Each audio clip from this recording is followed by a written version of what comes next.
La réalité du Saint-Esprit.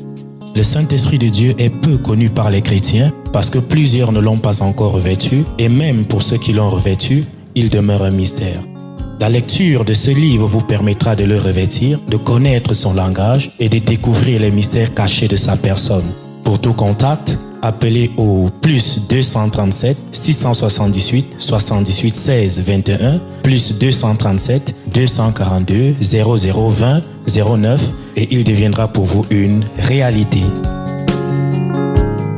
La réalité du Saint-Esprit, un livre écrit par le révérend pasteur Caleb Ngwa à Tangana.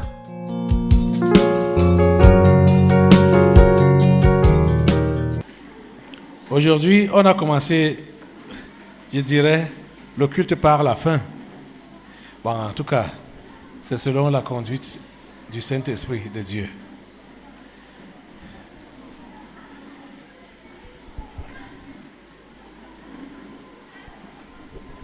Allez avec moi, ouvrez avec moi dans Exode au chapitre 7.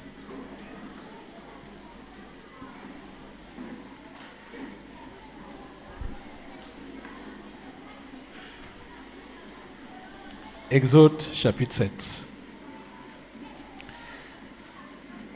Nous sommes dans le même sous-thème. Le règne convient aux justes.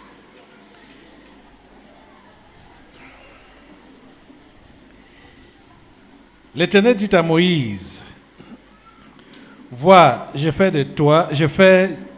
te fais Dieu pour Pharaon, et Aaron ton frère sera ton prophète. Toi, tu diras tout ce que je t'ordonnerai, et Aaron ton frère parlera à Pharaon pour qu'il laisse aller les enfants d'Israël hors de son pays. Et moi, j'endurcirai le cœur de Pharaon et je multiplierai mes signes et mes miracles dans le pays d'Égypte. Pharaon ne vous écoutera point. Je mettrai ma main sur l'Égypte et je ferai sortir du pays d'Égypte mes armées, mon peuple, les enfants d'Israël, par de grands jugements. Les Égyptiens connaîtront que je suis l'Éternel lorsque j'étendrai ma main sur l'Égypte et que je ferai sortir du milieu d'eux les enfants d'Israël. Moïse et Aaron firent ce que l'Éternel leur avait ordonné. Ils firent ainsi. Moïse était âgé de 80 ans et Aaron de 83 ans lorsqu'ils parlèrent à Pharaon. L'Éternel dit à Moïse et à Aaron, si Pharaon vous parle et vous dit, faites un miracle, tu diras à Aaron, prends ta verge et jette-la devant Pharaon, elle deviendra un serpent. Moïse et Aaron allèrent auprès de Pharaon et ils firent ce que l'Éternel avait ordonné. Aaron jeta sa verge devant Pharaon et devant ses serviteurs et elle devint un serpent. Mais Pharaon appela des sages et des enchanteurs et les magiciens d'Égypte. Eux aussi en firent autant par leur enchantement. Ils jetèrent tous leurs verges et elles devinrent des serpents. Et la verge d'Aaron engloutit leurs verges. Le cœur de Pharaon s'endurcit et il n'écouta point Moïse et Aaron, selon ce que l'Éternel avait dit. Prions le Seigneur. Notre Dieu, nous te remercions pour ta parole ce matin. Bénis-la, s'il te plaît, et bénis tous ceux qui l'écoutent en ce lieu, et partout ma voix est entendue, partout ce programme est regardé dans le monde. Seigneur, je prie que tu interviennes. Je prie que tu agisses et je prie que tu accomplisses ta parfaite volonté dans la vie de chaque participant. Merci au Dieu de le faire. Au nom puissant de Jésus, j'ai prié. Amen. Prenez place. Soyez tous les bienvenus, une fois de plus. Et tous ceux qui regardent dans le monde entier, soyez les bienvenus. Le rein convient au juste. Le matin, j'ai voulu enchaîner avec cet enseignement une seule fois, mais bon, c'est arrivé comme c'est arrivé, puisque avoir la chose bien, je sentais dans mon esprit que les reliquats du séminaire étaient encore là. Je sentais ça dans mon esprit. Et c'était ça qui était vrai. Mais le Seigneur voudrait nous ouvrir les yeux. Moi-même, je suis impressionné par Dieu quand je relis sa parole et je vois toutes ces révélations. Je me dis, mais au fait, qu'est-ce qui se passe? Depuis des années que je lis ce livre, bientôt 40 ans que je lis ce livre régulièrement, il y a des passages qui sont là comme si je n'avais jamais lu ça. Je ne comprenais pas, franchement. Et c'est aujourd'hui que Dieu nous ouvre les yeux, qu'il m'ouvre les yeux pour que je puisse voir. Le rein convient au juste. Comme je le disais depuis le matin, que les royaumes, les gouvernements, les nations, les empires existent depuis longtemps, avant que Dieu ne puisse maintenant dire, ok, je vais faire un modèle divin avec mon peuple. Vous lisez, comme on a lu là, on est là dans Genèse, au chapitre, Exode, chapitre 7. Déjà même dans Genèse, vous allez voir ce qu'on a parlé dans Genèse, la captivité des Israélites. Ici, maintenant, c'est leur délivrance. Ils étaient dans un pays organisé. À l'époque, l'Égypte était le pays le plus développé, organisé, structuré. Le pharaon dont on parle là, c'était le roi, donc c'était lui, le président, le chef d'État de la nation égyptienne. Et c'était une grande puissance à l'époque.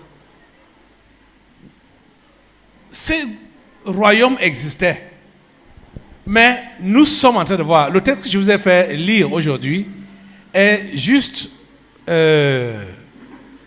un texte parmi tant d'autres, juste pour vous montrer ce qui prévalait dans ces royaumes, ces gouvernements ou ces administrations. Dieu savait, puisque c'est lui le roi des rois, il savait ce qui prévalait. Regardez par exemple, d'après le texte qu'on a lu ici, quand il appelle Moïse pour qu'il aille délivrer Israël de l'esclavage, Dieu a mis les signes en avant. Il a mis les miracles en avant. Il dit il dit à Moïse que quand tu iras, voici ce que tu vas faire devant Pharaon. Tu vas opérer un miracle. Tu vas demander, toi tu es Dieu devant Pharaon et Aaron est ton prophète. Tu parles et Aaron exécute. Aaron fait. Tu vas donc lui dire de jeter son bâton à terre et son bâton va devenir un serpent. Ils sont arrivés chez Pharaon et ce que Dieu avait dit à Moïse, Moïse l'a fait. Il a parlé à Aaron. Aaron a pris son bâton, a jeté à terre, le bâton est devenu un serpent. Pharaon dit, tu me parles de l'Éternel, tu me parles et tu fais ça. Tu crois que ça n'existe pas chez nous? Il a appelé tous ces magiciens, ces enchanteurs, il a appelé tous ces gens-là. Il leur dit, montrez-lui qu'avant qu'il ne parle de son Dieu là, et que son Dieu ne prétende faire des miracles, ça se passe chez nous aussi. Vous comprenez ça? Ils ont jeté leur verge, leur bâton. C'est devenu aussi des serpents. Pourquoi nous sommes allés dans ce texte aujourd'hui? C'est pour vous dire, ou vous montrer à peu près, comment ça fonctionnait dans ces royaumes, ces gouvernements, ces nations ou ces empires dans le passé. Et ce qui était dans le passé, ça n'a pas changé aujourd'hui. Parce que tous ces royaumes, toutes ces nations ou ces empires du passé et du présent ont toujours fonctionné avec le mysticisme, avec la magie. Vous comprenez ça? Ils ont toujours fonctionné avec la magie. Le roi, le dirigeant, a toujours été entouré des magiciens, des voyants, des sorciers. C'était comme ça depuis longtemps. Et c'est comme ça jusqu'à présent. C'est la raison pour laquelle il est difficile de voir des gens gouverner sans verser du sang. Parce que le diable, pour qu'il donne le pouvoir et l'autorité, il faut que tu fasses des sacrifices humains. Il faut que tu verses le sang innocent, que tu souilles le pays. Là, il a la main mise sur ce pays. Il peut te gérer tes gens comme bon lui semble. Et là, il sait que Dieu a tourné son dos de vous. Dieu s'est écarté. Dieu s'est éloigné. Les gouvernements de ce monde n'ont jamais fonctionné sans la magie, sans la sorcellerie, sans des pratiques occultes et maléfiques. Ils n'ont jamais fonctionné sans ça. C'est ça qui fait leur force. Et c'est ça on a donc vu, j'ai dit, que ce sont des tuteurs. C'est réellement avec ça qu'ils fonctionnent. C'est ça qui fait leur force et leur pouvoir. Mais vous savez, Dieu qui est souverain, il a décidé de choisir un peuple, son peuple, le peuple d'Israël, pour commencer une nouvelle histoire avec lui. Pour que son peuple n'imite pas la façon des rois et des gouverneurs qu'ils avaient trouvés en place, qui avaient déjà organisé leur royaume, leur république ou leur nation avec les pouvoirs sataniques. Dieu a donc voulu maintenant qu'il ait un peuple à part qui va devenir le flambeau pour les nations, de façon que tout le monde puisse se référer à eux et les imiter. Mais ce peuple n'a pas voulu écouter le conseil de Dieu. Ils n'ont jamais voulu se comporter comme Dieu avait demandé. Or, la stabilité sociale, politique, économique de cette nation israélienne était conditionnée à leur obéissance totale, inconditionnelle à la parole et aux ordonnances de Dieu. Ce qu'ils n'ont jamais fait, ce qu'ils n'ont jamais accepté faire. Les amis, je vous assure que Dieu est à la recherche d'un peuple qui lui fasse entièrement confiance pour qu'il puisse voir le règne de Dieu réellement s'établir et les choses se passer comme Dieu veut sur cette terre ce n'est pas, la terre ne va pas devenir un paradis, ça c'est clair. Non, loin de là. Mais cela va favoriser les simples qui ont été prévus pour le salut à reconnaître la toute-puissance de leur Dieu et venir vers lui, se convertir à lui et le servir.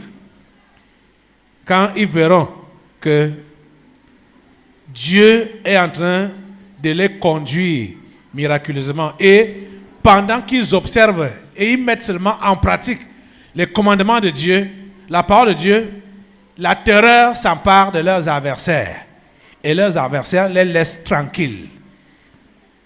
Dieu n'a pas prévu que son peuple devait être en guerre tout le temps. Non. Ce que Dieu avait prévu, c'est que son peuple devait être en guerre pour se positionner, arracher des territoires et s'y installer. Maintenant, après leur installation, ils mettent en pratique la parole de Dieu et ils ont la sécurité et la paix alentour. C'est ça que Dieu leur avait promis. Et Dieu n'a jamais changé, hein? Il n'a jamais changé. Ça a toujours été sa promesse. Mais cette promesse-là n'a jamais été... du moins, les enfants d'Israël n'ont pas voulu que cette promesse s'accomplisse dans leur vie. Ils ont toujours voulu faire comme ils voyaient les nations faire autour d'eux. Rappelez-vous que dans Romains, il nous est dit que tous ceux qui sont Israël ne descendent pas d'Israël. Donc Israël, le peuple d'Israël dans la Bible, a juste été un modèle que Dieu voulait utiliser.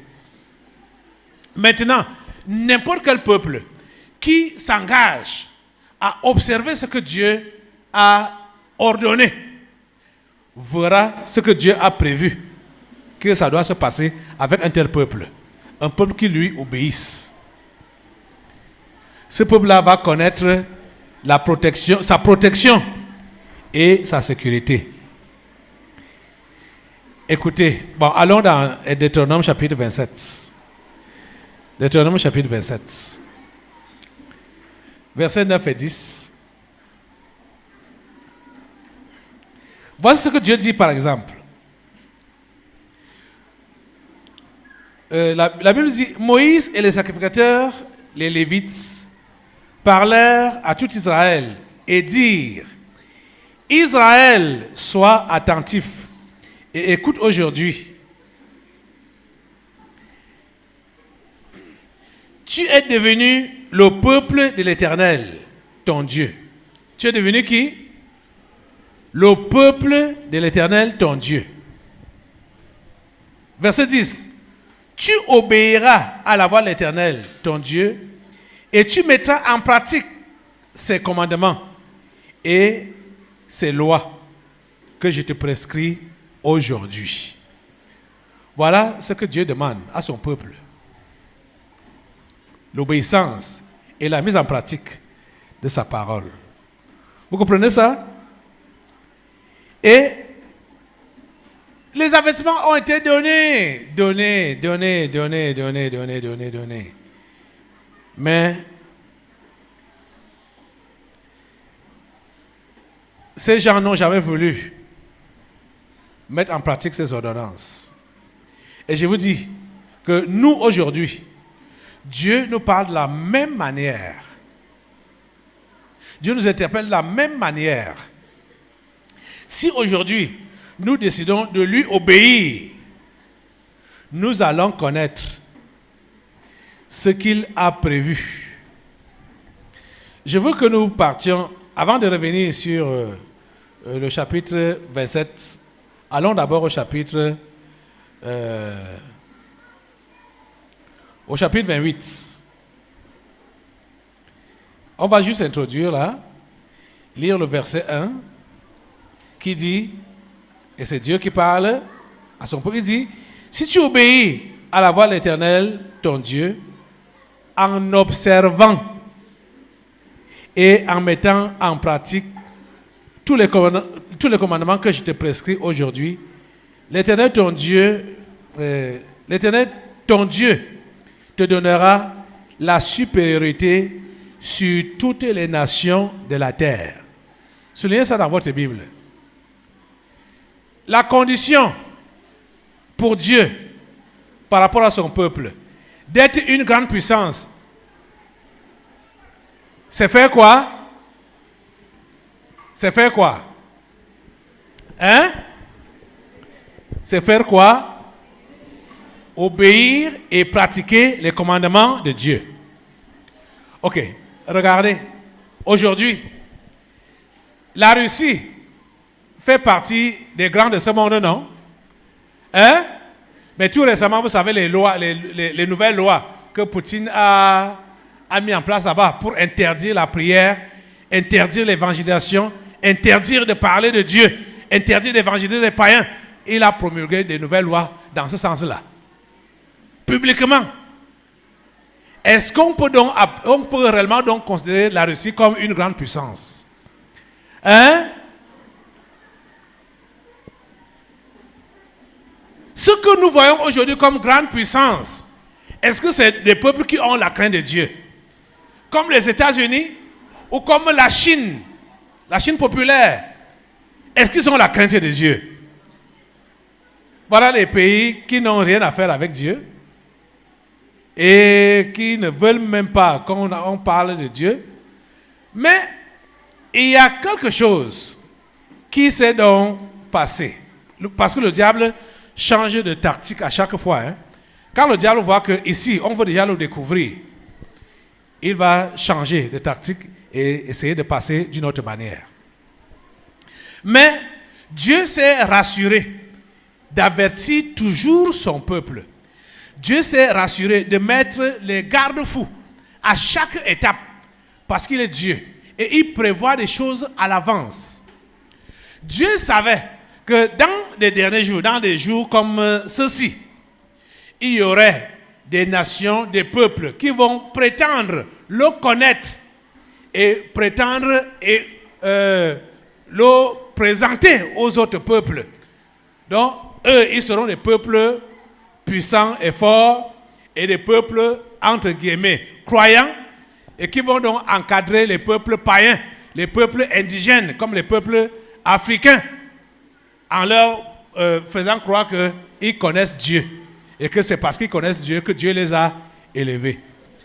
Je veux que nous repartions maintenant dans le chapitre 27 de Deutéronome. Tu vas juste en arrière, un peu là. Et vous allez voir, Dieu avait déjà prévu, du moins avait déjà, prévu, il a vu ça à l'avance. Et il a décidé d'avertir son peuple pour que son peuple ne tombe pas dans ce piège. Pour que son peuple comprenne que la malédiction est derrière tous ceux-là qui jettent la parole de Dieu derrière leur dos. Et il a donné certains avertissements et même annoncé certaines malédictions qui devaient poursuivre son peuple dans le cas où il décidait de faire comme il a vu les autres nations autour de lui faire. Deutéronome chapitre 27. Dieu a dit à Moïse d'organiser une cérémonie de bénédiction et de malédiction. Israël avait 12 tribus. Il y avait 6 tribus devaient prononcer des bénédictions et 6 autres tribus prononcer les malédictions. Écoutez un peu, il y a là